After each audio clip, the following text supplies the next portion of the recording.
นวรัตน์ภาคโขกทมผู้สมัครสสเพื่อไทยเบอร์3เป็นลูกในบ้านเป็นหวานในสวนของพี่น้องเกิดอยู่นี่ใหญ่อยู่นี่เฮ็ดงานอยู่นี่เนาะค่ะเป็นคนที่มีความมุ่งมั่นมีความมุ่งมั่น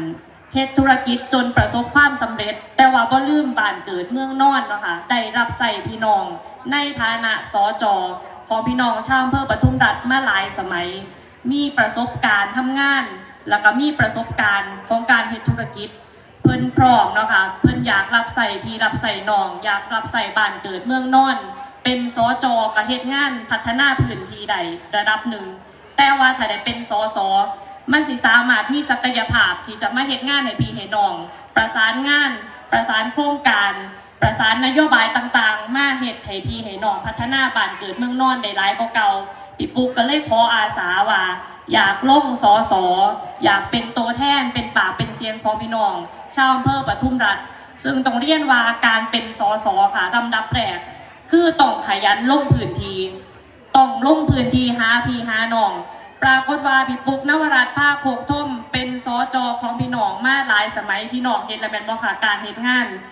หน่อยงานใหญ่บ่มีเกียงจักเถื่อเนาะค่ะไปหมดว่าแต่พี่น้องเราหาพี่น้องเอิ้นหาเล่าไปหาหมดเนาะค่ะแล้วก็เรื่องของปัญหาความต้องการในพื้นที่พี่น้องเห็นแล้วแม่นบ่ค่ะตอนเป็นสจ.ก็ได้ไปเป็นปากเป็นเสียงไปประสานงานประสานเอาโครงการดีๆมาพัฒนาบ้านเกิดเมืองนอนของเจ้าของนำมั่นใจว่าถ้าพี่น้องให้โอกาสพี่ปุ๊กนวรัตน์ภาคโขกทมเข้าสภาย่ามใดเรื่องการเป็นสส.อยู่กับพี่กับน้องในพื้นที่พี่น้องก็ต้องห่วงค่ะสามารถเฮ็ดได้บ่ขาดตกบกพร่องแน่นอนตบมือดังๆให้พี่ปุ๊กนะคะมือนี้นะมารับประกันว่าถ้าพี่น้องให้โอกาสพี่ปุ๊กเข้าสภาผู้แทนราษฎรบ่ผิดหวังแน่นอนเนาะค่ะเรียนพี่น้องว่าอย่างหนึ่งที่พี่ปุ๊กนวรัตน์ภาคโขกทมผู้สมัครเบอร์3ของพรรคเพื่อไทยมีเหนือกว่าผู้สมัครของพรรคอื่นคือพี่ปุ๊กเป็นผู้สมัครของพรรคเพื่อไทยซึ่งเป็นพรรคการเมือง